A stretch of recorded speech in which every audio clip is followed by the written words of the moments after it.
Hey, this is Kelly Shaefer from Atheist, and you are listening to Agoraphobic News.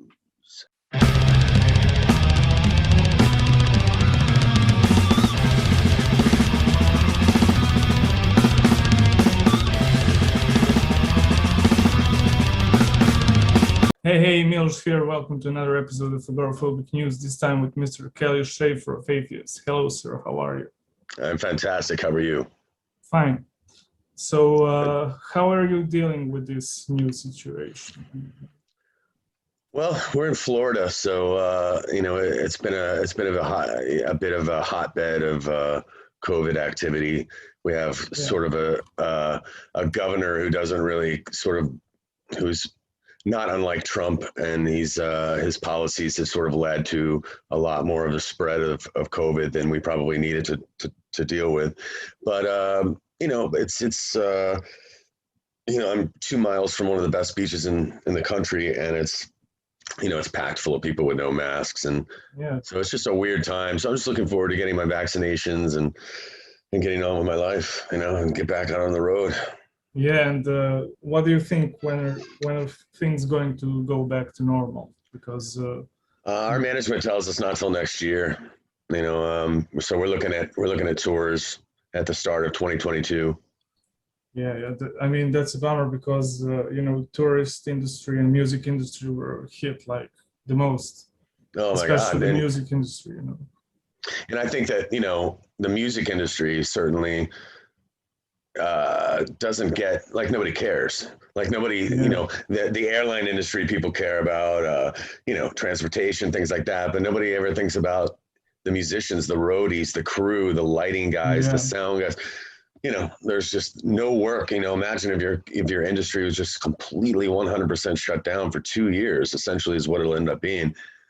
And it's a really for venues and clubs, and it's just crushed everybody. It's just reconfigured everything. So it'll be interesting to see how it looks in 2022. How a meet and greet looks with a band. Everything's going to change. It's kind of disheartening in a way, but it's we'll adapt and overcome. We'll figure it out. Yeah, and I think like the music industry lost like billions of dollars. Oh yeah, unheard of amount of money. I want to I want to have this information how many money was lost, but nobody came up with that. No, it's unimaginable. I mean, it's nobody could probably come up with that number because it's just off the charts. And I don't think that there's ever been a time in history where this much business has been affected. Yeah, and, there is no estimation or whatsoever. So and not a lot of it's around the world too. It's not even just like one country or something. It's just a global devastation. So even when you look at the economy of the American economy back during the Great Depression, that's sort of that period sort of rivaled, and the flu, the one that killed so many people back in 100 years ago. But it's just different now. There's just so many more people, so much more industry, so much so many more hundreds of millions of dollars in losses than were possible back then. So I just don't think that I think there's ever been a time where everything has been globally affected on this level. Crazy. Yeah, absolutely. One of our followers, Ryan Brown, asks, are you maybe working on a new Atheist album? We absolutely are. I started writing that at the beginning. Well, let's see, right at the beginning of COVID, I started writing a ton of guitars and recording because I had so much time at home. And so I recorded personally a little over 3 hours worth of guitar stuff for Atheist. The thing that we're kind of, right now, the next Atheist album, it needs to be a really important one. And, we certainly don't want to make it and put it out until the smoke is cleared on COVID, because it would be a shame to waste it. A lot of bands' records came out and just disappeared into a void. There was a lot of great records that deserved a lot more fanfare and appreciation, but just got lost in the COVID shuffle there. I don't want that to happen with the Atheist record, because it's I don't know if it'll be the last one, but we're not, we never know. And I definitely want to make sure that it's a grand one, and it's one that returns us to our roots, and one that has a fair shot at being heard by everybody. So there's that factor right there. But we have a ton of material, and it's going to be sick as shit, and we're just gonna make sure of it. It's gonna be everything I think fans will want to hear out of a new Atheist record. We've heard all the. It's not that we make music for other people, but we appreciate because we're such a weird band. Me personally, I like to hear people that have hung with us for 30 years and their opinion on things that they want to hear on a new record. And so, we didn't get a chance to really, on Jupiter, embrace the bass as much as we have on our other records. So we have an amazing new bass player named Yoav, and he's just incredible. And so I'm really looking forward to having the return of some really super high quality bass on the new Atheist record. Awesome. And how many songs do you have? It just doesn't work like that. And we haven't been able to to get in a room together. So we've only been writing individually, and we don't write Atheist songs unless we're all in a room together. So I can write other things through the mail with people, and I love that. But Steve Flynn is all about being in the room together, and so that requires us to go to Atlanta probably 8 to 10 times, because I live in Florida. So we would all have to convene, and the rest of the guys live in Boston. So in order to do that, we got to be in album mode, and we just, like I said, we're just not right now. We can't be. Everything is sort of on hold until later this year. Hopefully, we'll be able to get a schedule rolling for when we can have not rehearsal, but writing time together. It's a big ordeal because we live in different states. So I'm just being honest with you. But once we get in a room together, it comes together pretty quickly. So I feel super confident that once we get a little closer to seeing the end of the tunnel here, light at the end of the tunnel, then we'll have a better idea of when we can, But I can't see it not happening next year, though. I definitely see an Atheist. We should be able to have it completed and out hopefully by the summer for festivals. Yeah, and what is the new lineup? Well, Chris Martin on guitar, Daniel Martinez on guitar. Steve Flynn will be playing drums on the album. Awesome. And then Yoav Ruiz Feingold is our bass player. And so yeah, it's the same guys that we just did the Cattle Decapitation tour with. Those guys are just tremendous young badass musicians, and I look forward to sort of using their talents, and help mold them into an Atheist record. They're all just really good guys, great players. They're hungry, and it's refreshing, to play with guys like that. So I look forward to playing with them on a record. They're all awesome. Killer players. And how is the new album going to sound like? Can you describe it? Or? Yeah, it's just, again, it's just, I don't know any more than you know. It's written it's written so spontaneously, and it just kind of combusts and happens. But the common denominator is always going to be the sickest, weirdest shit that we can come up with. That's what we like. We like things that are tricky and things that are clever. But I think that, like on Jupiter, in my opinion, is one of the catchier technical metal records that you'll ever hear. I think that if anything, coming into the new Atheist record, I want it to be super crazy, but I also, want to use my songwriting skills to sort of pull it together in a way that makes it more catchy than just blinding technicality, Yeah, because it's just too much sometimes. There's a lot of bands that just kind of are just so good, and they're amazing players, and it's incredible to it's acrobatic to listen to, but they're not really songs, it's just one style and blended into another. So I think that you'll hear a very mature songwriting style, and it'll have all the bits and pieces that everybody loves about Atheist. And that'll just happen. It just happens by default when me and Steve Flynn write together. It just automatically sounds like Atheist. And so I don't think anybody will be disappointed. I think it'll be cool, but that's all I can really tell you about it. It's gonna be sick. Yeah. And do you have maybe some lyrical concepts for the new album? Oh my God, I certainly got a tank full of gas on things to write about. you know, I mean, in many ways, a lot of the lyrical topics that I sort of dove into 30 years ago are still fucking relevant today. Yeah, Like, which is sad, you know, like we haven't really evolved that much away from, you know, evangelical fucking, you know, ridiculous people, you know, siphoning money out of, you know, government, everything. It's funny. I wonder if it'll ever go away. I think that every yeah, generation has it. Every generation has its gripes and its, you know, and art always sort of reflects that. But I can't imagine avoiding the topic of the madness that we went through here in America in the yeah, last 4 years. So I'm sure that'll come up. Again, I literally never preconceive anything musically. Everything is a reaction, you know, or a, you know, just yeah, it's just a reaction. That's how I write. I try to capture something out of the air in a 2 or 3 hour period, and that moment is sort of encapsulated in whatever I write, and it could be anything, you know, and that's how my new band came about. Till the Dirt just came about yeah, accidentally while I was writing atheist music. I wrote these 2 songs that were completely different than anything that I've ever done, and of course the atheist stuff, but it had elements of everything that I've ever done in it. So yeah, so that's just kind of how I do. That's how I write.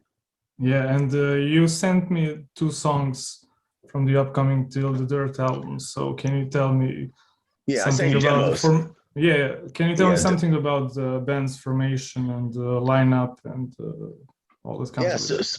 So while writing, you know, atheist material, like I said, I wrote these 2 songs. I put vocals and everything on it, and played all the instruments myself in the beginning, and and it was just really, I don't know, I was real excited about it. It felt like a really uniquely different style, kind of a combination of 90s sort of Soundgarden meets Sweden, like black metal, weird, you know, there's all kinds of, you know, I'm not a purveyor of black metal in any way, but inadvertently my vocal style comes off that way sometimes. And I think, you know, prior to black metal really taking hold, in the, I guess, you know, the 90s, you know, atheists were done at that point. We were gone from the scene for 17 years, but I've always sang that way. Coming back and singing the way I'm singing now, especially on this Till the Dirt record, it, you know, it feels like a black metal thing, but it's just couldn't be further from my headspace. But it was just kind of interesting how it played out. But it's, yeah, I wrote 25 songs in 3 months. I just went on a fucking a writing binge. Like, it was really crazy, and it was just a lot of fun, and the most refreshing, sort of prolific time I've had as an artist since we did the Elements record in '93, where we wrote that whole record in 40 days and recorded it Yeah, that's everything in 40 days. So it's fun when that kind of burst comes through you, you know. And so yeah, I demoed and recorded 25 songs. So the 10 songs that are on the upcoming Till the Dirt record are just banging, just top to bottom. I'm so proud of it. And so what I did is, once I did all the demos, I sent it around to all my peers. You know, I sent it to Terrence at Suffo, and I sent it to Gene Hoglan and Steve awesome. DiGiorgio, and I just wanted to get my peers, you know, and see what they thought of it. And I got a lot of really great feedback, and so I just pursued it. And then I had the guys that were with me, the guys that are playing with me in Atheist, I had them track the record. And so they tracked everything that I wrote. And Anthony Medallion played the drums on the record. And yeah, it's exciting, man. It's really different and super unique. It's got blasts, it's got groove, it's got 6 fucking vicious vocals. I'm excited about it. So I actually got Scott Burns involved. Yeah, Um, awesome.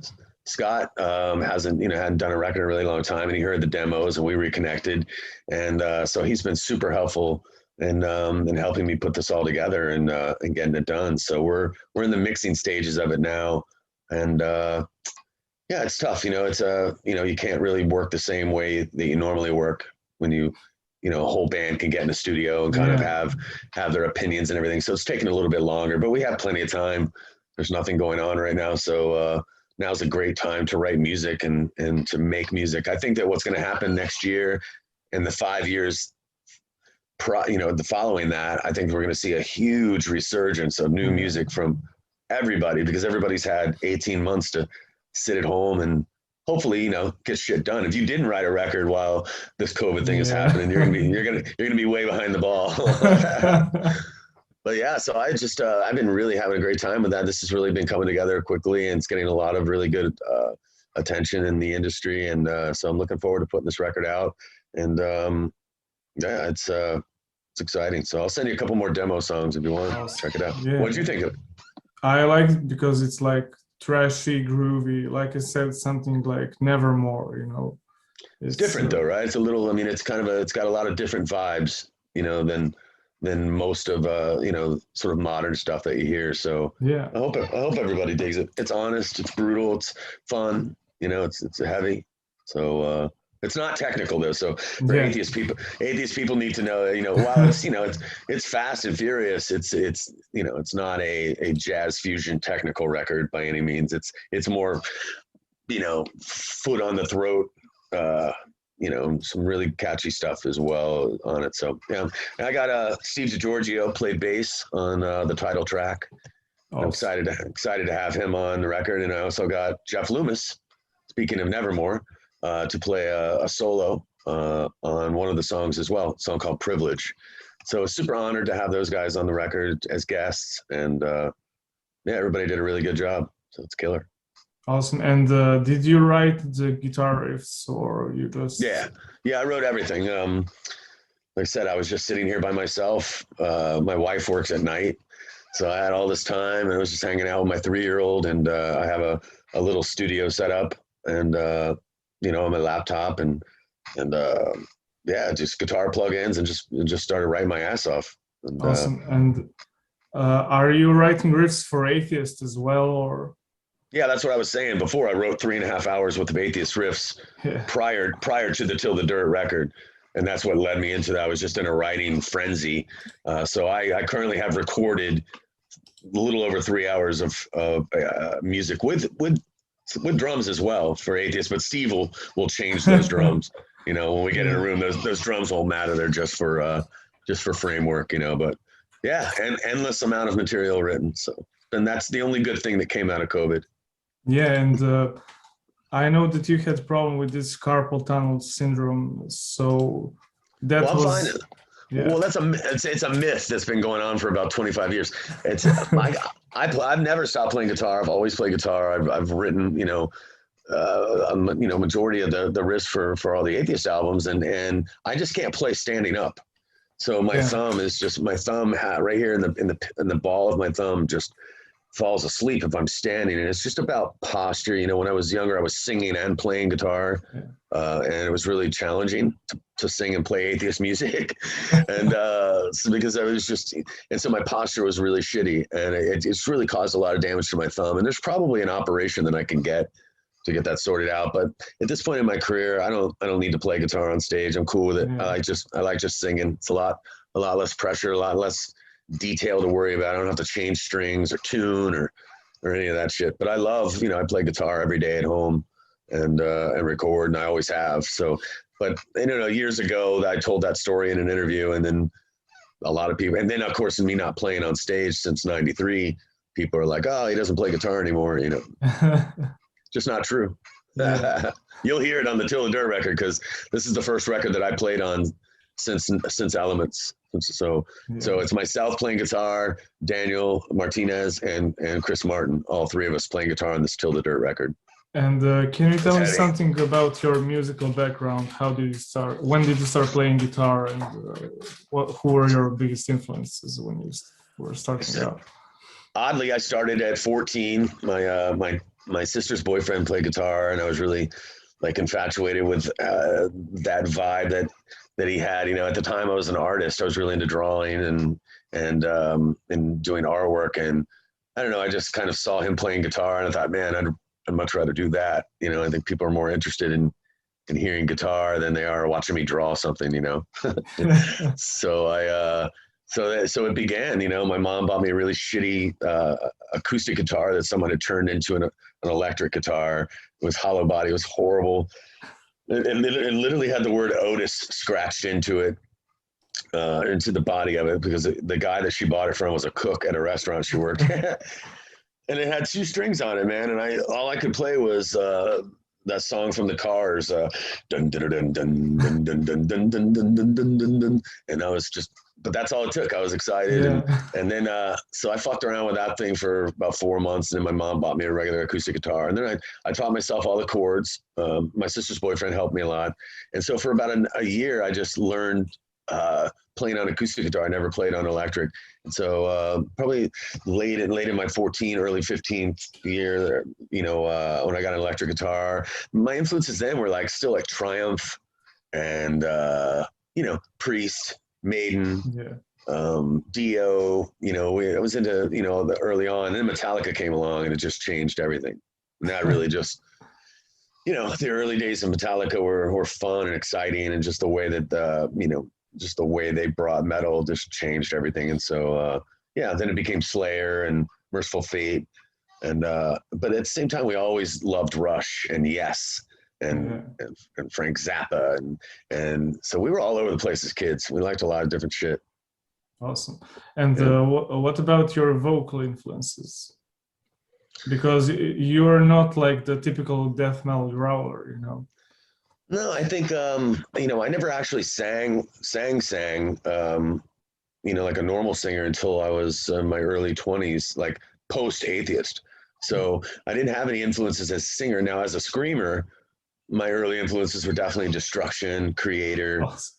The German sort of witchier vocal style appealed to me more than the sort of Cookie Monster. So I leaned more towards that. I loved the early Destruction records and their Pleasure to Kill. Oh, awesome. Fucking Pleasure to Kill just was good. It was like death metal before death metal, Yeah, it had a thrashier elements to it, before, and Slayer also was very much kind of a thrash band, not a death metal band. So we were never, I don't know, we just got, because we came from the Tampa death metal scene, I think that we got lumped into that death metal vibe. But lyrically, or, I don't know, I guess we had some death metal moments on Piece of Time. Unholy War.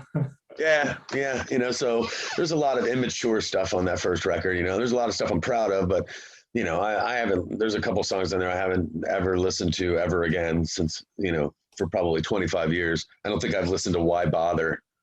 Yeah. That song, the song Why Bother, it's you write songs, but all the other Atheist records, I'm proud of all the songs on it. I don't think there's any bad ones on it. We never had any extra songs on any record. Every song that we ever wrote, we used. So we never had any bonus extra stuff except demos, and stuff like that. But. Yeah. And speaking of Why Bother, I think like the whole first album is like anti-government, anti-politics, whether you're left or right, because all the politicians are shit. Yeah, so, I wasn't lying. I was young, I wrote some of that when I was 16 years old. So, so it wasn't the most mature or intellectual sort of approach, but my lyrics got a lot better, I think, and a lot more, a little more informed as I got older. But then I started writing about aliens and reincarnation and all kinds of weird shit. So I don't know. I like things like that, just things that are certainly outside the death metal realm. That was never my thing to write. I was never a big horror movie fan. So I never wrote about that kind of stuff, Death metal was like you said about zombies, death, blood and gore, but there are some bands like, Nihil, Immolation, Gorguts that had some politics. Yeah. But, it was kind of more intellectual than, typical kill zombie. Right.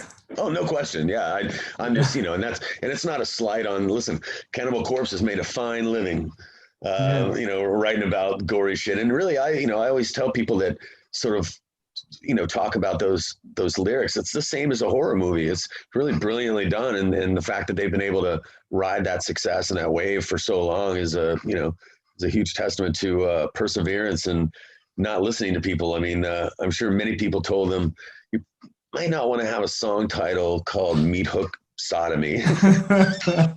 Might not be, but hey, they said, fuck you, we're going to do, and so covered in sores, all kinds of weird, but people, outside of the music industry get scared and freaked out by those kinds of lyrics, but it's really no different than some of the content on Netflix on or TV or at the some, news or whatever. and movies, and the news as well. I mean, Yeah. when we just, in America, we just watched for 9 minutes a cop put his knee on some fucking guy's neck and kill him on live television, and we're actually having a trial about it for 4 weeks. It's ridiculous that there's even a trial for 4 weeks. We all watched it with our own eyes, but it's just, so things like that, there's plenty to be mad about. And that's kind of what, sort of the lyrics are to me, or like an exhaust pipe to gripe about things, but and not always, but it tends to be a thing with metal. It sort of goes hand in hand. It's very angry and bitter.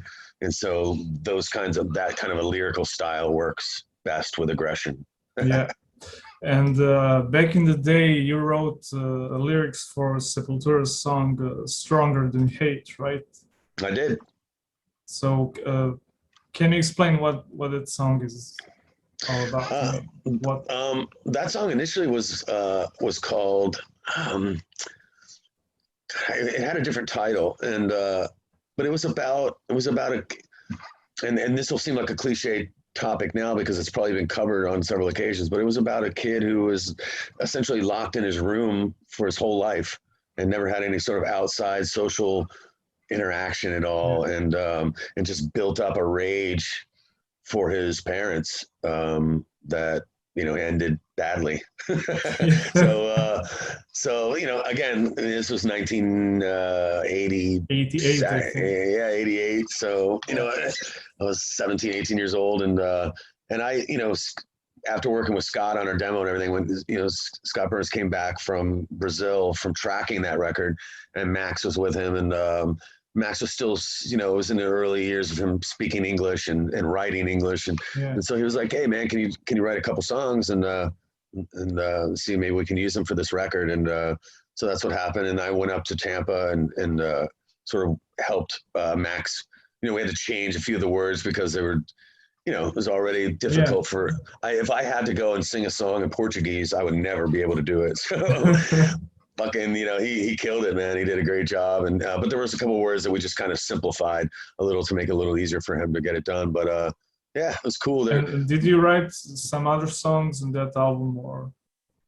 No, but oddly, the song Inner Self came, that term came from, I wrote 2 sets of lyrics for him or for them. And, they chose the one, and then Inner Self was a lyric in the other song that I wrote. And so he ended up just using that as a song title, which is cool. I don't get any credit for that, but that's fine. I mean, he told me that in the interview, I asked him about Stronger Than Hate, and he told me like that you, the term came from you. He was like, what is Inner Self? It sounds so cool, and then he wrote the song.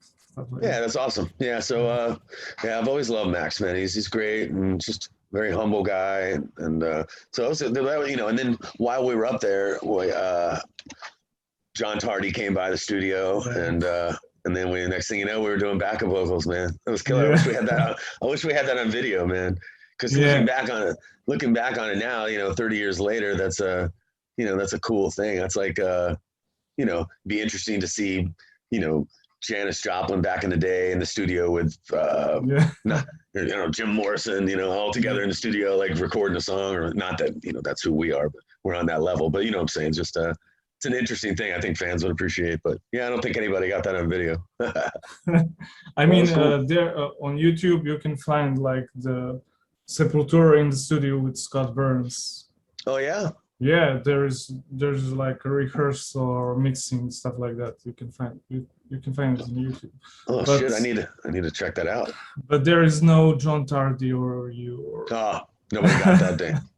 I mean, maybe I should rewatch that. But I think there was a band called Incubus before the more commercial Incubus.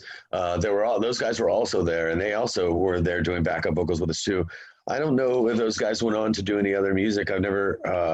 I can't even remember their names, but I know I think it's on the record. But so unless those guys videotaped it, I know Scott didn't because he was busy.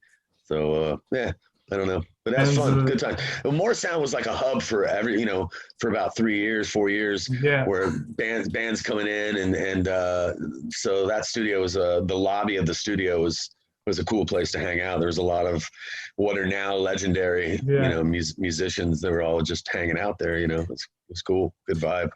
It was literally the epicenter of death metal. It 100% was. Oh yeah, no question. It's sad that it's not still in the same spot. Yeah, too bad. Because there was a bunch of trees in the back, and we're just mulling around there if you're done with your tracks and you're there in the studio, and vocalists or if somebody's doing something, like everybody would hang out in the trees in the back and smoke and and just have fun. And we put out recently a DVD, an Atheist sort of DVD retrospective that people should look into. It wasn't really marketed all that well. It wasn't. I don't think a lot of people know that's out. But each album has 80 minutes of DVD footage from each era. I didn't know that, actually. Yeah, and there's some really good stuff. Like the very first time Tony Choy played with us, he rehearsred the music. We have it on video, and actually Roger Patterson's twin brother Ronnie was in the room at the time, and this was only 3 weeks after Roger died, 4 weeks after he died, something like that. And it's the first time his twin brother's watching Tony play Unquestionable Presence music. And it's in this little warehouse, and Paul and Sean are there from Cynic. They're also there filming it. It was just this really cool thing, but that's on there. People should check that out. I'm surprised that somebody hasn't uploaded that to YouTube. I mean, I didn't even know that came out. I mean, I was surprised when you, because I was way to go, Season of Mist. I was thinking about, how come that they don't have like a documentary or stuff like that, or maybe a book? I don't know. I would think it's out on Season of Mist. They have it, so look it up through. And I know it's available on the website, but yeah, it should have been more. It should have been marketed a little better. But I look forward to putting together sort of a retrospective of probably after we get finished with this album, and maybe even like doing a lot of filming of writing this new record, and the interaction with the new band members, and then compile that together with all the old stuff and make a really, a grand sort of 30, because that'll be 30 years by the time the Elements record, that was 93. So yeah, in a couple of years, it'll be like the 30-year anniversary of all those records, so to speak, so maybe we'll come up with something, at that point, kind of tie it all together. Awesome. And I forgot to ask you, are you a fan of Beneath the Remains album, Sepultura's? Yeah, oh my God! When it came out, I got an advanced copy because Borivoy Krin was, very helpful with our career, and he was very instrumental in getting a lot of bands signed. Really, he's owed a ton of credit for really the early days of death metal. But he, because he was a tape trader and he was friends with the Sepultura guys, so I heard that record early on. Just man,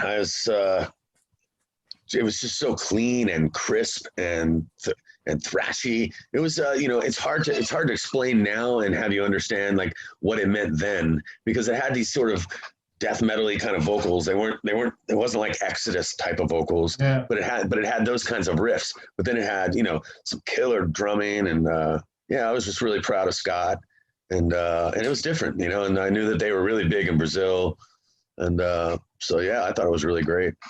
Yeah. And what about John Tardy? I mean, he's like one of the sickest death metal vocalists of all time. I love me some John Tardy, always have, man. In my opinion, he's the quintessential death metal voice. I mean, just any respectable death metal musician will have a good John Tardy impression. You should be able to have a good Tardy impression. One of my favorite stories to tell about Sean Reinert from Cynic, rest in peace. Yeah, rest in peace. He had one of the best John Tardy impressions I've ever heard.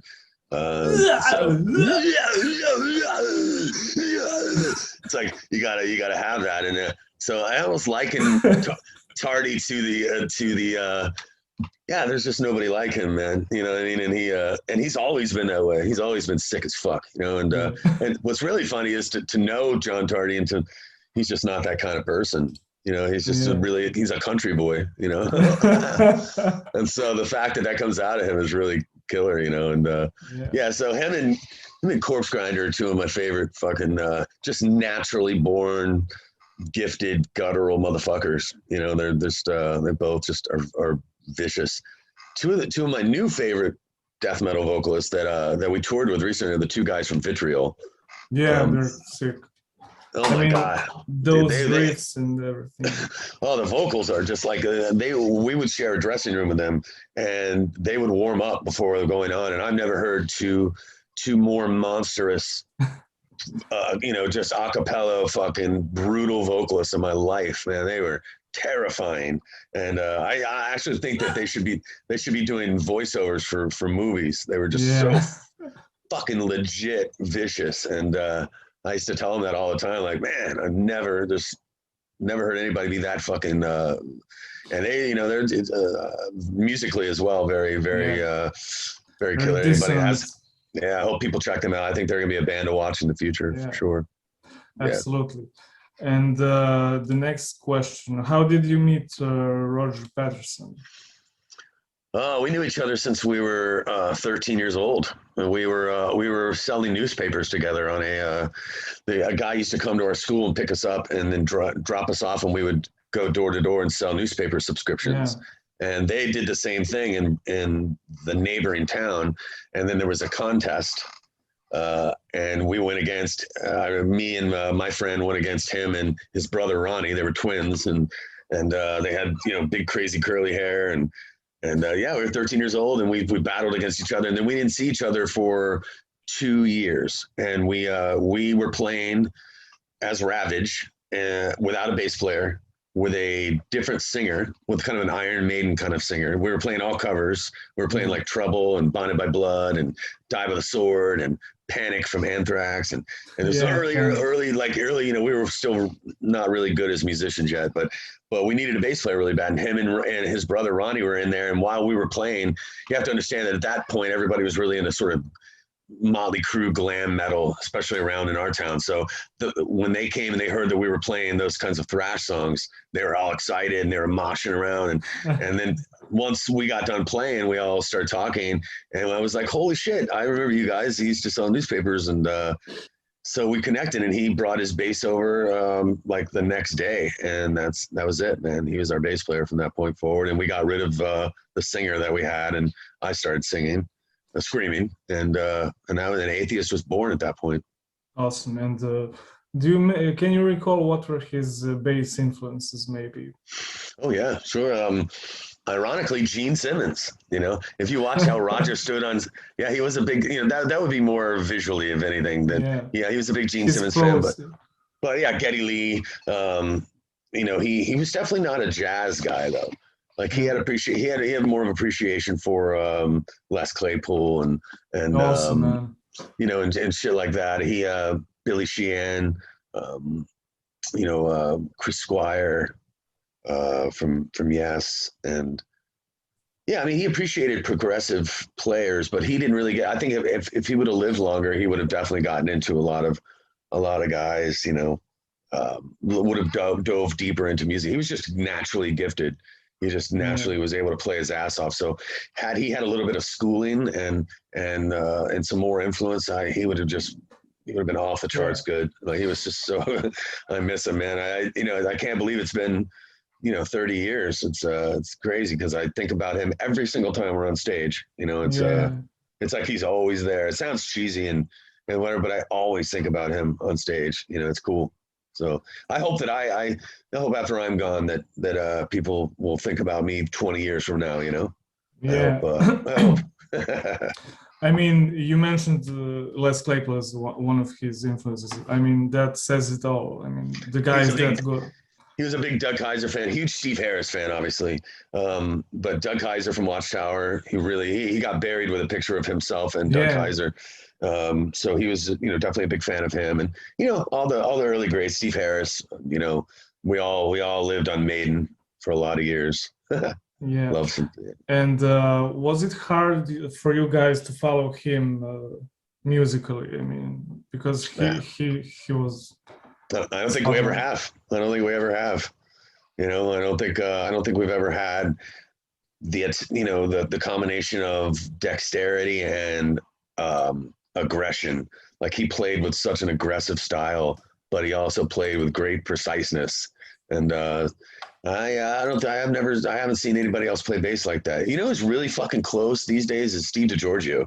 Steve Yeah, DiGiorgio yeah, plays with just a reckless abandon, like, you know. And I never, you know, I didn't have the proper amount of respect for Steve DiGiorgio back in the day. It wasn't until later in life that I appreciated him more. I should have given him more appreciation in the early days, you know. But yeah, but these days, man, he reminds me of that style so much. Like he pounds, like, but he's playing his ass off. Like he's articulating these, you know, these things that are super progressive and super clever and difficult, but with a fucking, you know, with a pounding, you know. And that's how I like to hear bass played. I don't like that touchy, yeah, you yeah. know, that light shit. You know, I want people to get down. So yeah, I think that that's, you know, something that's really difficult to find in a bass player these Yeah. days. And he also designed the Atheist logo, right? He did. He did. And Ed Repka sort of took what Roger drew and sort of made it symmetrical. So the actual logo you see, it was, you know, was definitely designed by Roger, but perfected by Ed Repka. Yeah, awesome. And who came up with the band's name? I mean, that came as a result of when we left, we were Ravage, and then there was another band at the time that sounded like Dokken, and we were like, no, we can't get confused with that band. So we made it an acronym, and it was Raging Atheist Vowing to Goran, and that obviously became too long of a name. So one day I was just like, Atheist. We should just be Atheist, and that was it. awesome. It was And perfect. Napalm Death in Massive Madness and Suffocation, Effigy of the Forgotten were dedicated to Roger Patterson, and also in Human liner notes, Sean Reinert and Steve DiGiorgio paid respects to him. You know, so Yeah, it's great to see the respect that Roger gets, and his keeping his name alive is always really important to me, especially in the context of Atheist. And yeah, he you know, I mean, the guys in Napalm Death actually came to our warehouse to watch us rehearse one time when we were young, and I think a lot of that had to do with just people were just really impressed with Roger and Steve Flynn. I think, yeah, you know, those two guys as a rhythm section were pretty impressive back in the day. But yeah, I remember those guys, you know, sitting on the floor of our little rehearsal spot, and it was 1,000,000 degrees, fucking hotter than hell, and you know, they were probably just dying, baking, you know. But I didn't probably appreciate it as much as I do now, looking back on it. You know, like the idea that they would take the time to come all the way down to you know, to watch us rehearse was a huge honor. And but yeah, I think you know, I think people appreciated Roger a lot, sort of posthumously, you know, but it's the only chance that they had. But I'm just glad that he gets his, you know, I'd like to see him mentioned a lot more in the grand scheme of things. You know, I mean, when people talk about the true architects of progressive technical death metal, yeah, you cannot leave out Roger Patterson, you know. And that's just the way it is, man. And anybody from back in the day that knows before there was technical death metal knows that that's the case, you know. And so I'd like to see that, you know. I'd like to see somebody write a book with I'd love to see Borivori or Monty Connor, or one of those guys, write a book, yeah, a really comprehensive book about the real pecking order of how this all came to be. I always find it interesting when I watch old, you know, how the 60s and the late 60s and early 70s music came to be, you know, and how the Morrisons and the Hendrix and the Joplins and all those people came to become legendary. You know, I mean, yeah. I like to see, you know, what band influenced what band, you know. And I love seeing Jimi Hendrix come to England and watching Eric Clapton and all those guys sitting in the audience just blown away watching Hendrix play, you know. And I don't know, I love the history of things and the pecking order. And so I don't think that there's a book out that really captures the true, you know, pecking order of how it came to be, where, you know. And you know, there's always a debate on where death metal came from, whether it was death or possessed. And you know, I was there, I remember those days. It was possessed, you know. I mean, Yeah, possessed absolutely. was, I you mean, know, it's just the way it is, you know. I mean, it's not disrespect to Chuck Schuldiner because he isn't here, but the real true factor is that you know, possessed were the Seven first. Churches is like 1985. I mean, we don't have to talk about anything, you know. Thank you. But the funny thing is that I think that they should have stuck to this death metal formula, you know, because the next record was thrashy, and I mean, I'm a fan of thrash metal, but I think that the Seventh Church is like the perfect first death metal album. Oh, you fucking guys are critics, aren't you? I'll tell Jeff you said that. I mean, I interviewed him, and he's a great guy. Yeah, totally. We just hung out recently on the 70,000 Tons of Metal. I just saw him, and it's good to see him performing again, and writing good shit. Yeah, he's been through a lot. Yeah, I mean, too bad, but that's life. And yes.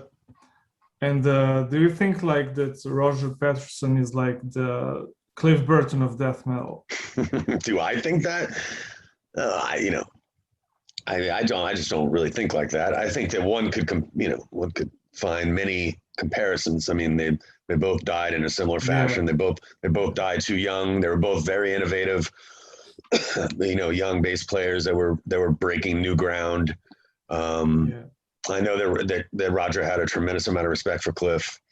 I doubt if Cliff ever knew who Roger was. So, so there's, I think there's similarities, and I mean, one could say that. I mean, certainly it's not an argument from me.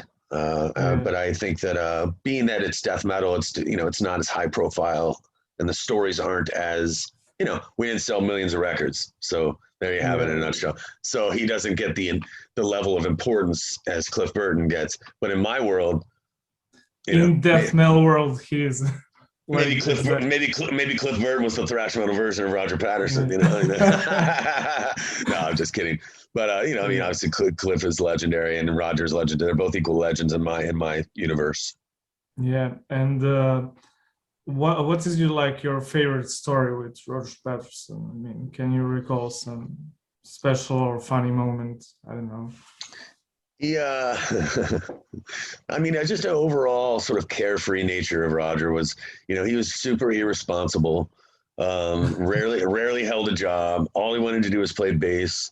He lived at his grandma's house. So, and his grandma was a really sweet old lady, like really old, and him and his brother lived there. And we would go to their house, and they would have like just, the room was a mess, and he was like a wet puppy, like just happy all the time, but always broke, always bumming a smoke, but you loved him, he was just such a kid, was such a, and then, I'm keeping it real, and I'm not telling a bunch of bullshit stories about him.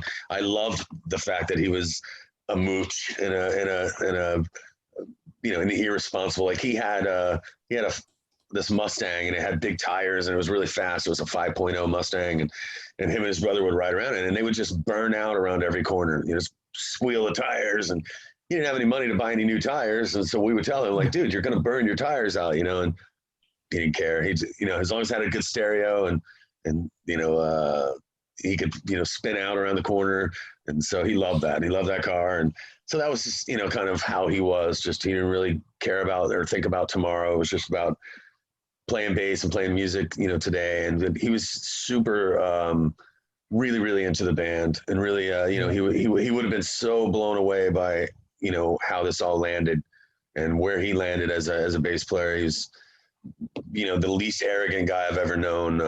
But, a lot of funny stories. One time he got mad at me. We did a showcase at a place called the Volley Club in Tampa, and we had this label.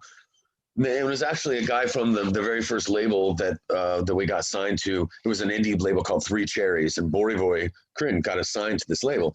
The guy who was running it was named Jim Sheehy, and he was like this belligerent, bold New York guy. And he came down, and he was, we played, and he was buying drinks, and Roger just thought, oh my God, we're getting signed, this is great. And at the end of the night, like, we were friends with the people at the club, and we're backstage, and we were collecting our what little money we were making for the night.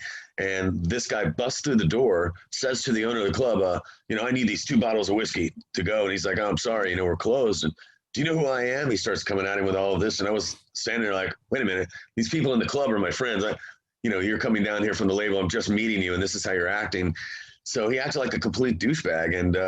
And I told him. And so he goes, oh, well, maybe this guy can pay for your record. And he storms out. And so Roger sees him storm out and gets mad at me.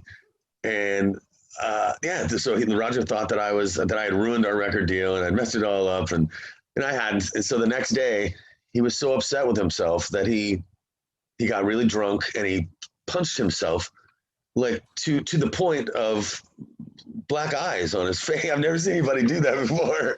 He was so mad at himself that he got mad about that he literally beat himself up. It's a fucked up story when I tell it, as I hear myself say it now. But we were sitting at a friend's house smoking weed, and he had been drinking all day, and next thing you know, he was just. And we were like, "What are you doing? What are you doing?" And it was just, he was just a weird, he's probably like cruising around me as a ghost right now, going like, "What the fuck did you tell that story?" But at the end of the day, he was just a guy who literally played bass 4 hours, 5 hours every single day. Loved writing complicated riffs, and we would sit for hours trying to come up with ways to play around his riffs. And he was killer. I wish he was still here.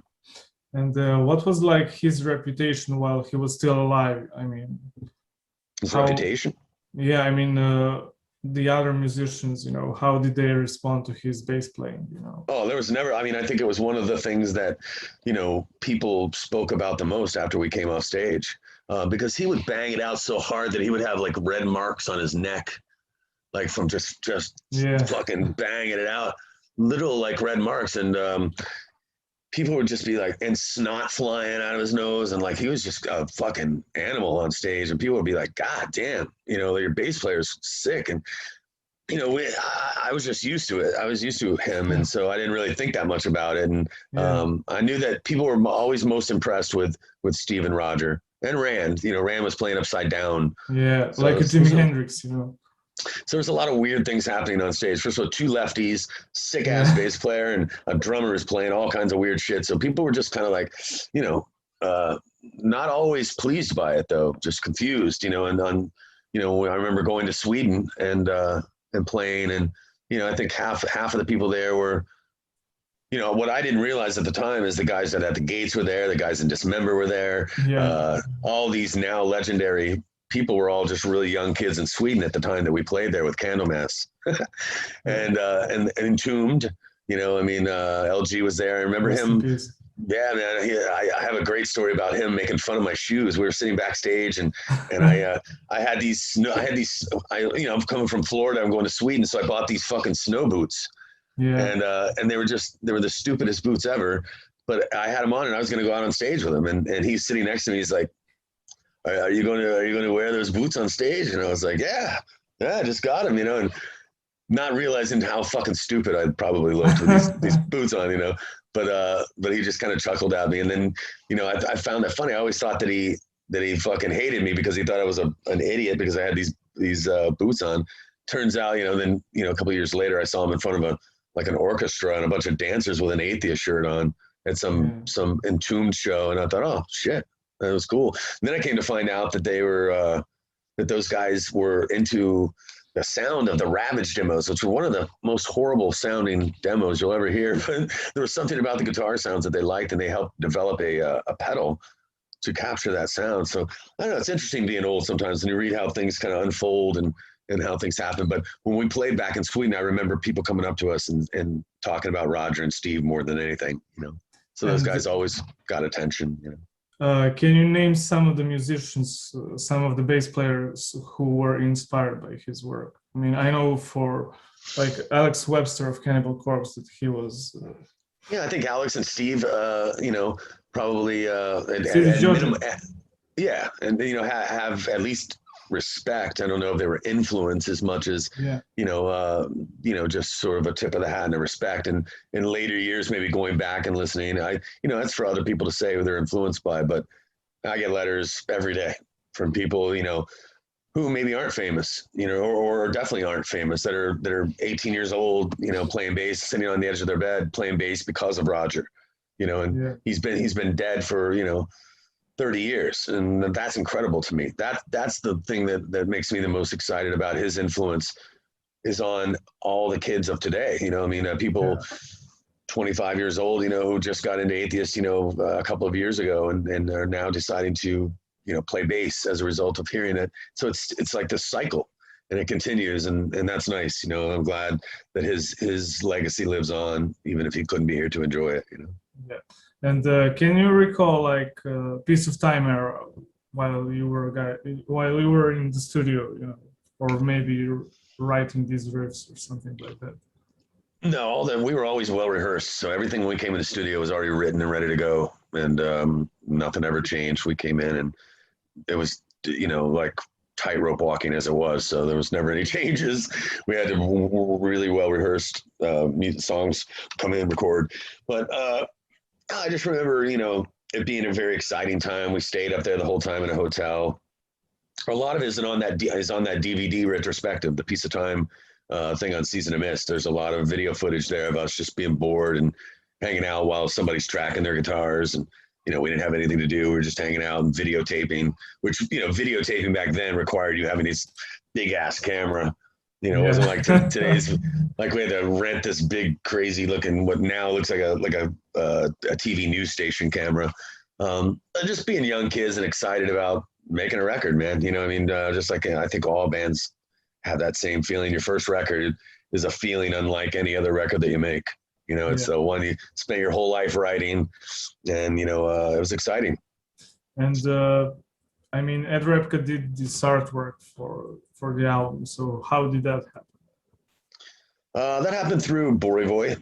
Borivoy was familiar with him, obviously, through his work with a couple of other bands, namely Death, and so it just seemed like that was just a recommendation, and he did such a killer job.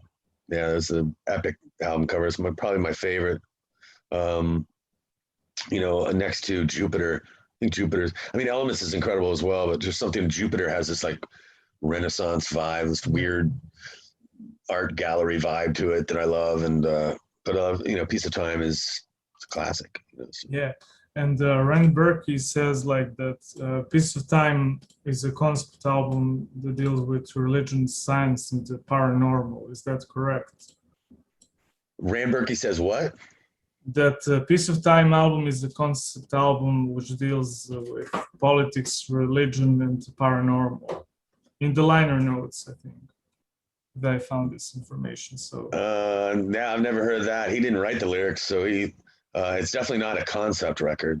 Elements is that what you're talking about? Elements or Piece of Time? No. I mean, I found out via Discogs. There's the liner notes for the album, and then there are statements of you, Steve Flynn, and Rand Burkey about the album. And he says in this tiny little text that A Piece of Time is a concept album about religion, paranormal, and politics, or something like that. I don't know. I'm going to have to look into that because that's just not the, I mean, obviously there's topics, Unholy War, Piece of Time is about sort of reincarnation and this book that we were reading back then, that Steve's mom gave us, but it definitely wasn't a concept album because the songs didn't have anything to do necessarily with each other. They didn't tie in with each other.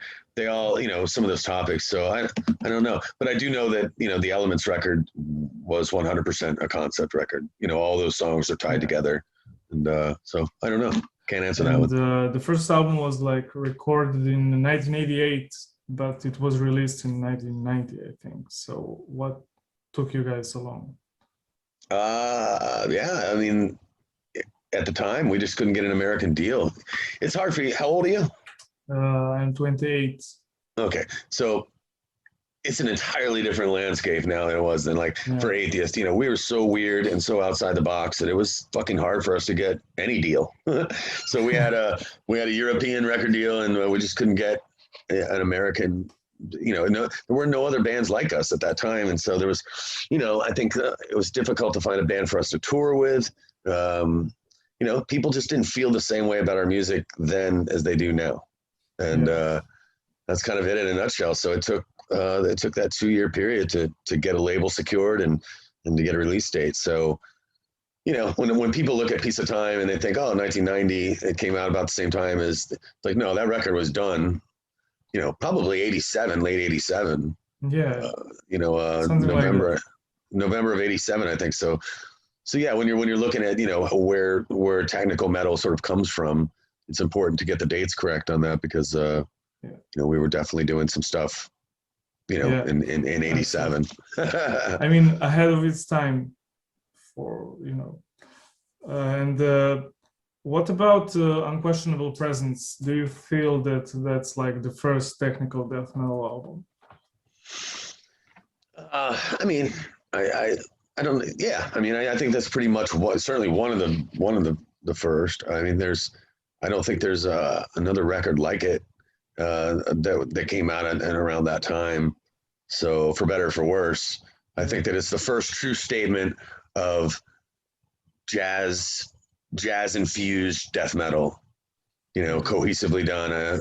You know, somebody wants to argue with me about it, they can argue with me about it. But I think that it's certainly not the way we intended, but the way it's sort of played out. And when you look at, you know, the grand scheme of things, it seems to be the first record of its kind. You know, and so and you know, Cynic followed shortly after that, and you know, arguably, you know, Death Human only because of Paul and Sean's you know input on that record. That's the only thing that makes that record technical, in my opinion. I mean, I would say that's technical, but the first is Unquestionable Presence, you know. But yeah, I mean, you know, not to be the guy in the band to say yeah, you know, but it's just that, you know, it's a fact, you know. I mean, but it's a fact that gets miswritten about a lot. You know, a lot of people say to me, "So were you guys influenced by Death Human?" And it's kind of insulting. It's like, you know, it's not insulting, but it's like, come on, man. You know, I mean, you were do your homework at least, you know. You were 1 year ahead, basically. Yeah. 1 year ahead. Yeah, and even with the demo, you know. And you know, there's this, you know, that time was a difficult time. It was very competitive back then, and you know, me and Chuck definitely had a lot of problems, you know, personally. And you know, he went to great lengths to try to keep Atheist from being signed, you know. So not a lot of people know about that, but I'll save it for the book. But it's you know, there was definitely a time because we were, you know, we shared a friendship with Borivoy Kryn that was unique, and so we were privy to each other's opinions about each other early on, and so it's a little disheartening when you know, because listen, Chuck and Death are owed a ton of credit for you know, that world of death metal. You know, I mean, from what Possessed did to what Death did, you know, there was very close with each other, and they both, you know, played a very important role in death metal, and I tip my hat to them for that.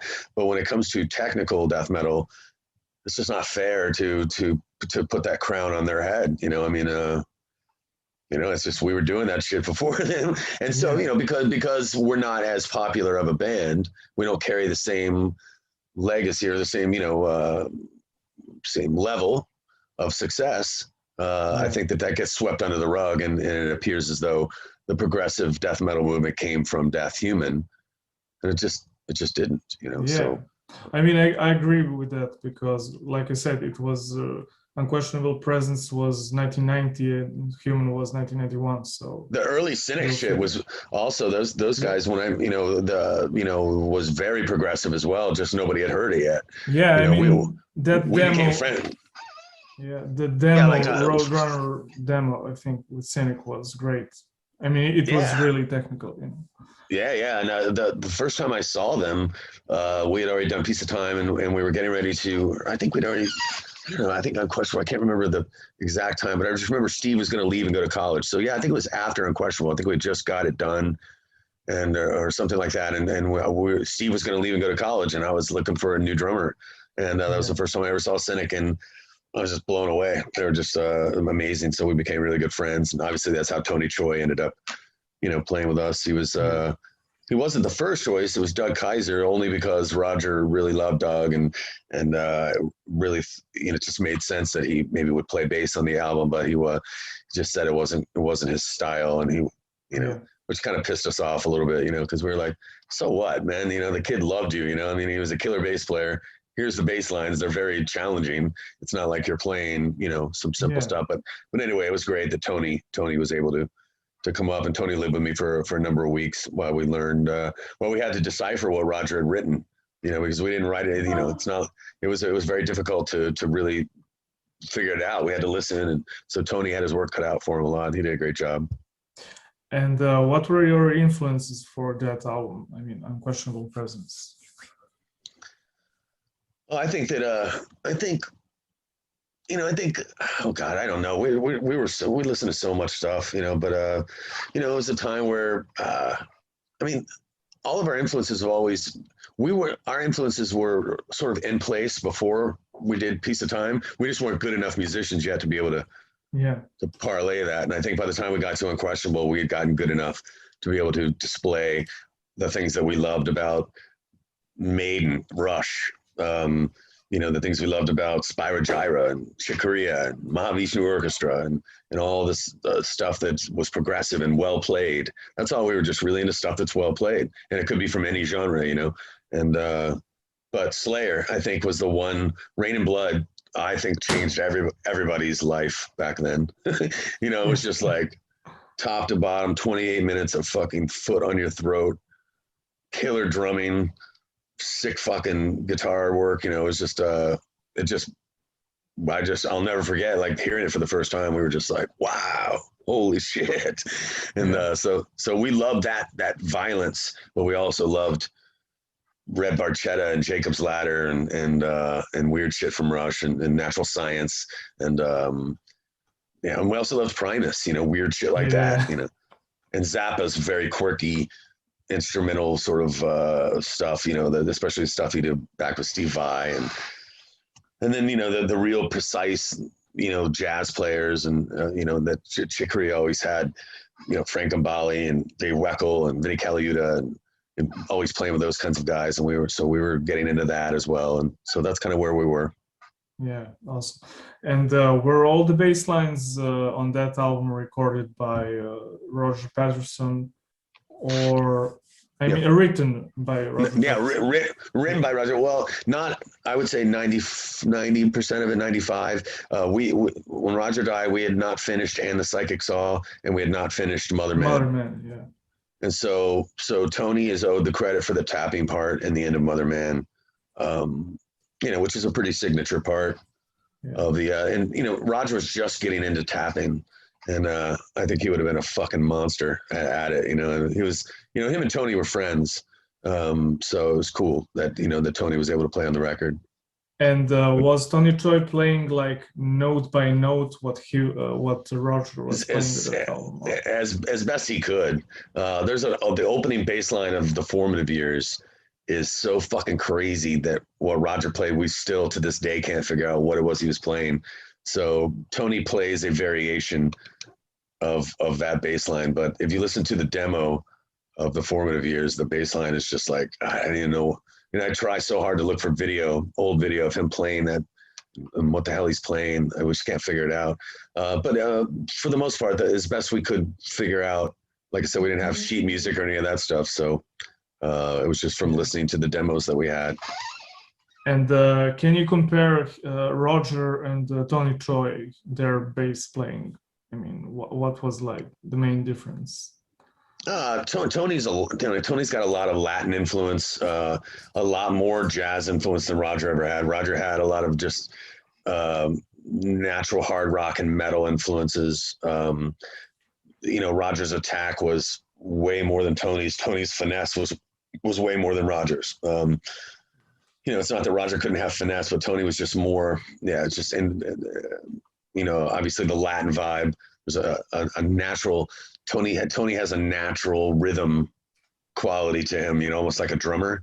And so I never felt that in Roger. Roger was a straight bass player, didn't really concern himself about drums like Tony thinks about drums when he's writing bass lines. And so they were just different, you know, definitely different, but, you know, both monsters in their own way, you know.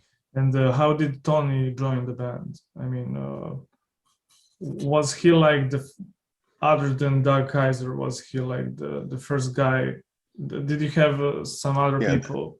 There were no other people back then, Yeah. bro, that could play like that. That's another thing that you at 28 wouldn't know. Like back then, there was just a very small handful of people that could even play them fucking songs. Yeah. So, but no, Tony, you know, when we went to go do the album, ended up getting an offer to play with Pestilence. Yeah. And because they were signed to Roadrunner and had a lot more money, he ended up going and doing that. And we ended up with Darren McFarland, who was just an incredible bass player, but not a extreme metal player. So while he was a tremendous player and he did a really good job, we did the Cannibal Corpse tour with him. I think, yeah, it was Cannibal Corpse, Yeah.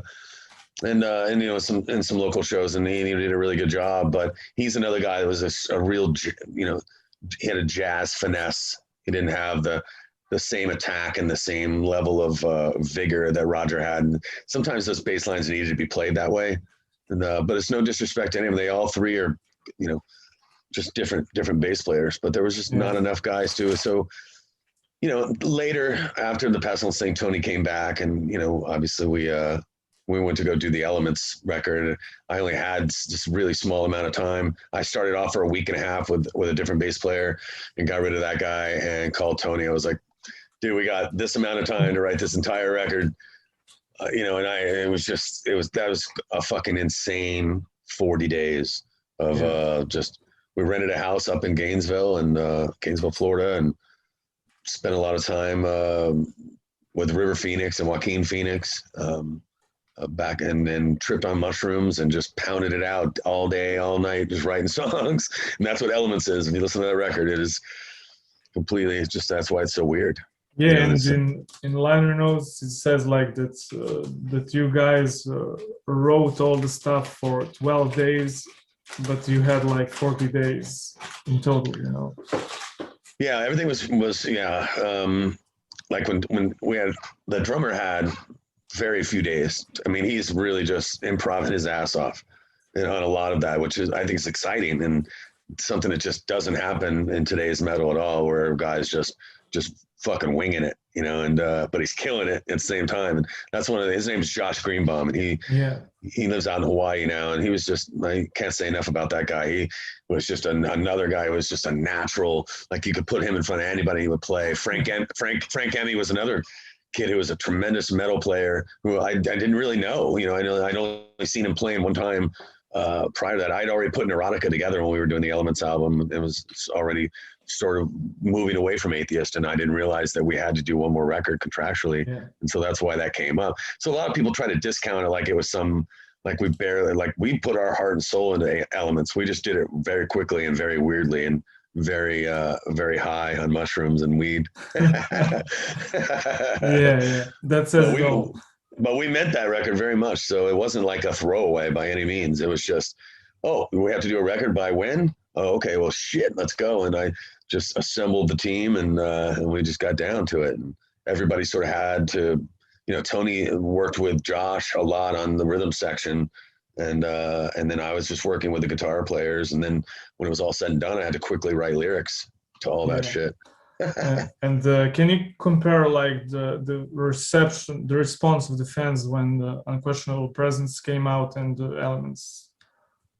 I mean, did people dig it at the time? Not like they do today. It was a lot of confusion.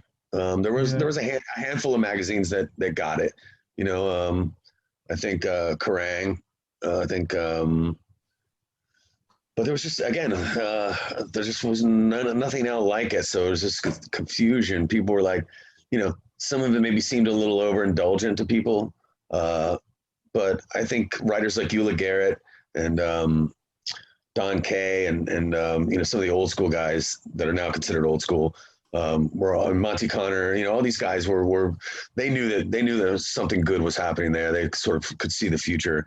But it wasn't great. I mean, it was one of the reasons why we broke up. It was just this constant battle to try to get people to understand what we were doing and why we were doing it. And it's just not, it kind of takes the fun out of it, you know? So I mean, that was kind of disheartening. And then when we came back 17 years later to the response that we came back to, it was unbelievable. You know, we just couldn't believe that people, now everybody understands it. And now we have kids and everything, and it's harder to tour. And so we had to kind of restructure our lives to get back into touring mode and, and to get back in there. But I tell you, it's been great. You know, there's meeting people 16 years old to 46 years old, you know what I mean? And they have different stories for how the music, sort of how they got introduced to it. And that's one of my favorite things to do, is to go out after we're done playing and just talk to people. And that's what it sucks about COVID, is that, I'm not gonna be able to really do that as much anymore. I'll have to do it from, can't just really hang out. I love hanging out with people. That's why I tour. I'm never a guy that hides on the bus. I like to meet people. And who brought like jazz and Latino influences in the band? I mean, I think there's a combination. Steve took in the early stages of Unquestionable, he took some jazz lessons from a Latin jazz drummer, and it really inspired him to do a lot of things. He would be better to tell you exactly which things they are, but there's a lot of, I think. In Incarnation's Dream, I think, for example, there's I think a bossa nova part, it's like, so he was learning all these kind of weird, and he was incorporating it in there because, Neil Peart did that a lot as well, would incorporate sort of reggae vibe into Rush songs. And so I think that he kind of did that. And then, but I mean, Tony Choy, obviously all those bass lines on Elements, that's just pure Tony Choy, Latin, fucking, just shoulder shaking shit, But it's great when we play that music down in South America. It's fucking killer, because everybody's just, they all get it. So it's like the pit is like, it's a different, especially when we play the song Water. It's just got this little breakdown with a flamenco guitar part, and everybody just kind of starts dancing, which I think is, and then back into a mosh pit. It's cool. And what is like your favorite Atheist album? It's definitely Unquestionable. It's just, for a lot of different reasons, just top to bottom, I'm proud of every second of that record. It brings back immediate memories when I listen to it. It never lets me down. Sounds good. Cranked in my stereo still 30 years later. Yeah, so it's the only one that I don't, have moments where I go, oh, I wish I would have done that. Oh, I wish I would have done that. Oh, fuck, I wish I hadn't done that. Pretty proud of all of it. It's raw, and it represents a real sort of period in time for me. Yeah. And what happened with Reinert Burkey? Is he still active as a musician, or are you in contact with him? No, I'm not in contact with him anymore. That's a tumultuous relationship we have. I wish him the best, but I don't keep up with what he does anymore. I think he still plays guitar, but I don't think he's really on the level of, at the time that we got back together, he had some legal issues that allowed him to not be able to, he couldn't tour. So he put himself in that situation, and that kind of made it difficult for us, because we had every intention on having him involved in the reunion shows. And so he kind of messed that up for himself, and that was kind of it. We just don't really chat anymore. Yeah, and he was great player back in the day. I tip my hat to him, an incredible guitar player. But we had a difficult time as human beings being friends. Yeah, but he was brilliant, though. He was a brilliant player. And what is like the main reason why you guys split in 1983? A little bit of it had to do with me and Rand's relationship. Also, just nobody gave a shit. Like we were getting some really bad reviews on Elements. People were like, I think Kerrang wrote that we were grown men caught in our own guitar strings, that we were up our own ass, we sounded so technical. It was just like, fuck this. If this is the way it's going to be, then I personally was like, I want to make some other kind of music. That's when I put Neurotica together and just started moving forward on that, and started singing. And I just didn't think anybody appreciated it. I just got tired of getting beat down, tired of shit thrown at me on stage. I just got tired of it. So it really is this weird story that, 17 years later, everybody's like, oh, now it makes sense. And now I get it. It's like telling a joke and having to wait 17 years for people to laugh. It's like, it took that long for people to get the goddamn joke. And not that the music was a joke, but you get what I'm saying. I mean, So that the was it. people maybe weren't ready for that album. It's It was, ahead of its time. yeah. I mean, that's a cliche that gets thrown around a lot, and it's probably a boastful thing for me to say, but at the end of the day, that's essentially what happened. It was just a little too much for people then to swallow and grasp, and it wasn't intentional. We didn't mean it that way. It wasn't that confusing to us. We were like, we could have been more confusing, but we were actually, we weren't trying to be that way. We were always trying to keep it heavy. I think that's the one thing you can say about Atheist, even though that we incorporated a lot of these influences, that if people have never heard this band and they heard us talking about it, they like, well, I don't like Latin jazz and I don't like, flamenco guitar, and they're like, I'm probably not going to like this band. But we always kept it fucking heavy. That was always the common denominator in our, and I think the difference between us and Cynic is a jazz band with hints of metal, and Atheist was a metal band with hints of jazz. Yeah. That's how I've always seen it. And that's the utmost respect. Paul's my dear friend, and but they could easily be a fucking jazz band. I don't know that we could ever be a full-blown jazz band. I think the closest we ever came was Samba Brisa, Yeah. elements. And did you get a hate for that song, maybe? Did we what? Were the fans maybe hating that you incorporated live? Eastern Europe is a huge fan of that record, more than the rest of the world. But these days, I think it's more appreciated now, but it was a half and half thing. There's a lot of people that were like, what the fuck is that? And then there was another half of the people that were like, whoa, what the fuck is that? It was just this polarizing. All of our music was polarizing for different reasons. Either we didn't play the same part long enough for people to be able to mosh to. It was constantly changing, riffs. We couldn't remember, it wasn't memorable enough. There's just always something. So, yeah. I mean, people in Serbia really loved it album. Oh yeah, I can tell. Yeah, because cool. There's this U-Metal forum, and I remember that we were always discussing about these classic bands, and Cool. Atheist and Gorguts, Cynic, bands like that. We always shared our thoughts on these, unconventional albums, That's cool. And Elements is one of them, especially, Well, thank you. And are you a huge fan of Cynic's Focus album? Oh, absolutely. I think it's huge, very important record. There's nothing else like it. Do I want to hear Cynic be heavier? Fucking A. I tell Paul that all the time, man. I tell him we talk a lot on the phone.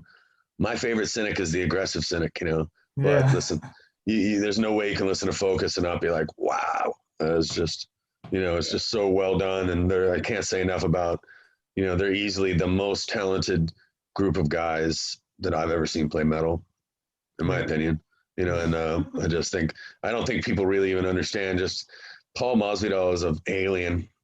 As a guitar player, he's so good. He's so good. It's painful.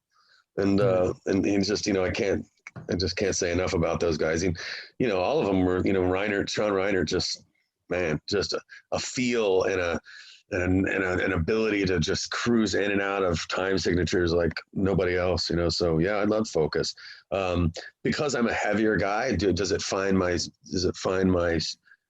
playlist as much as it should these days? Probably not. But I always go back to, these days I'm really kind of a huge stoner rock fan. I wouldn't even say these days, I would say in the last, 10 to 20 years, my favorite shit is like Clutch and Caius and Old Sabbath and nothing like technical at all. Like I listen to, I love there's so many Hermano, and I don't know if you ever listened to much stoner rock at all, but I love Sky Valley is one of my favorite records ever. Like I can't get enough of that record. It makes me feel fucking amazing. I like bands like Electric Wizard, Sleep, Om. Like Sleep. Kind of bands, yeah.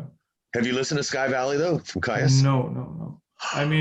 I could never get into that band. I don't know why. Well, no. It depends on which record you listen to. Because if you listen to like Blues for the Red Sun, it's really rough and kind of raw. Sky Valley, though, top to bottom, is fucking unbelievable. You got to give it a shot. Yeah, I'll take Please it do me a favor. Okay.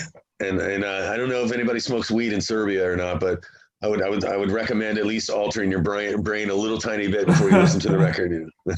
Have a drink or something. You know? Yeah, Oh, absolutely. it's killer though. I fucking love that record. And can you recall maybe some moments with Sean Reinert and Sean Malone, because both of them are sadly passed away? Yeah, I don't have any experience with Malone at all, other than maybe seen each other on a couple of experiences. Reinert, obviously, we spent a lot of time together when we were younger. We played together, and he was just I got along better with Paul, but it's not because I didn't get along with Sean. It's just that I lived with Paul for a couple of weeks in Miami, so we were friends and just and hung out a lot more and talked more on the phone. But all of my experiences with Sean just led me to believe that he's a super studious, killer natural ability. It was important to him. He had a lot of pride in the way he played. He turned me on to a lot of new jazz stuff that I never heard before. I also appreciated that he kind of turned me on to. I never considered Duran Duran a progressive band. Those musicians. I never had any respect for them as musicians until Sean Reinert, which is weird. But the guys in Duran Duran were actually killer fucking musicians. But I fucking hated Duran Duran, because they were everything that I stood against in metal, So he opened my horizons, a little bit. Yeah. And Sean was that way. He was definitely a seeker of good music, and I had a lot of respect for his knowledge. He was just a really, really skillful guy. Yeah. He was funny as shit. So if you watch those videos of Cynic in the studio with Scott Burns, there's a lot of that on YouTube as well. He's funny as shit. He's like a really funny guy. And like I said, he had a lot of impressions and he's a fun guy to hang out with them. And are you maybe a fan of Gorguts' Obscura album? Because it was completely different, approach. No, I'm a fan. Luke toured with us on right after Roger died, and we did that Cannibal Corpse tour on the Unquestionable, the original Gorguts, and the original Gorguts was a very basic death metal band, and Luke was real young at that time. I don't even know how young he was, but I was super it was maybe 3 or 4 years later. I was on tour with my band Erotica, and we were in Cincinnati, Ohio, and I saw that they were playing at this club that we were supposed to be playing at in a few nights from then. So I go there, and there's Luke, and Luke's like, "Hey, man," and I was blown the fuck away at how progressive they got. Yeah. Because again, I left the death metal scene in '93, and they kind of, they grew into this band that I was really shocked at how great they got, and I like to think we had a small role in that. Just showing what was possible, and me and Luke talked back then. They had a drummer who I think passed away from suicide shortly after that. Yeah, that's Steve McDonald. So that's who was playing. That was the lineup, and I was just blown away at how good. Not that they weren't good on the Cannibal tour; they were just different. But how progressive and how technical they got. I have a lot of respect for Luke. Yeah, he's a smart guy too. Absolutely. I mean, Gorguts is basically one of my favorite bands of all time, especially because of Obscura album and From Wisdom to Hate. I mean, I'm gonna need to dig back into it a little bit, and I just get sometimes I'll spend an entire year so wrapped up in my own music that I don't listen to enough of everybody else's. Yeah. So I need to dig into that, because a lot of people tell me, always mention them, and so I will. I'll look. Just check out the album from 1998 and 2001, and and the later stuff as well, because the first two albums are the first one is old school death metal, the second is technical death metal, but Obscura and From Wisdom to Hate and onwards is pure madness. And the funny thing is Obscura album was finished, I think, in 1993 or 1994, but was released in 1998.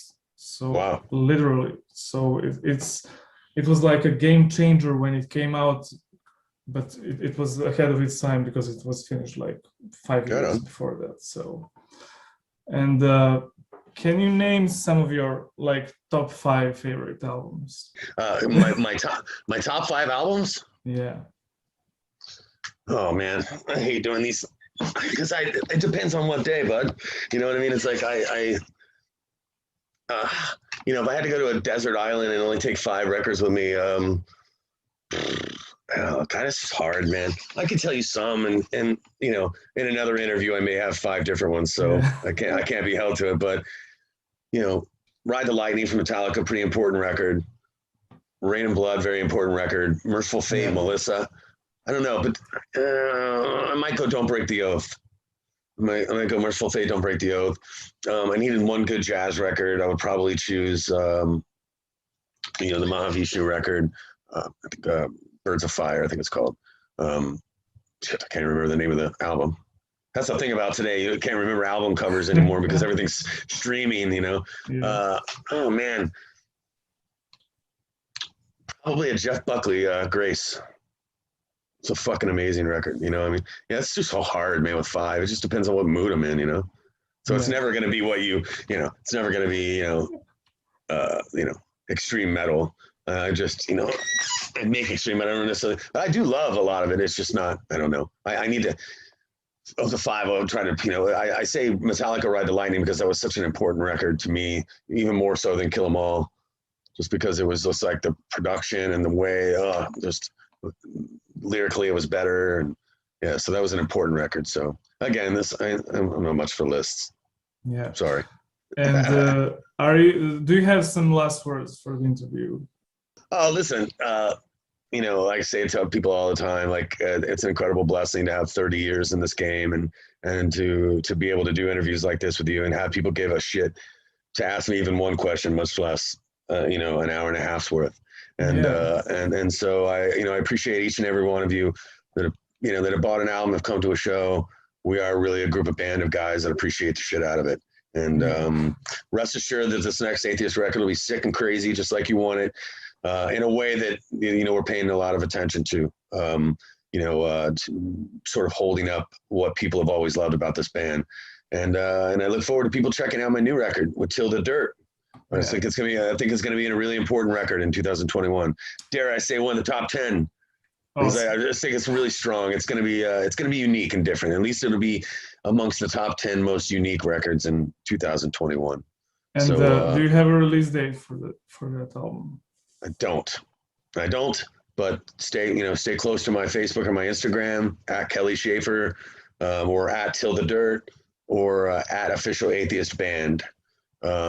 Instagram, and I'm always on there, and just write me letters if you have any questions. I answer all the mail and in a timely manner, and I love chatting with people from around the world, so hit me up if you have any questions. Awesome. So thank you so much for this interview, and thank you, my friend. Day. My pleasure, man. All right, stay good in Serbia. Cheers, Serbia. Same. All right, take care, man. Bye. All right, cheers. Hey people, I hope you enjoyed this episode of Agoraphobic News. Please like, share and subscribe to our YouTube channel to help us grow. You can also support us on Patreon by becoming one of our patrons. And big shout out to our patron Season of Mist for supporting our work. So stay tuned for another interview and keep it metal.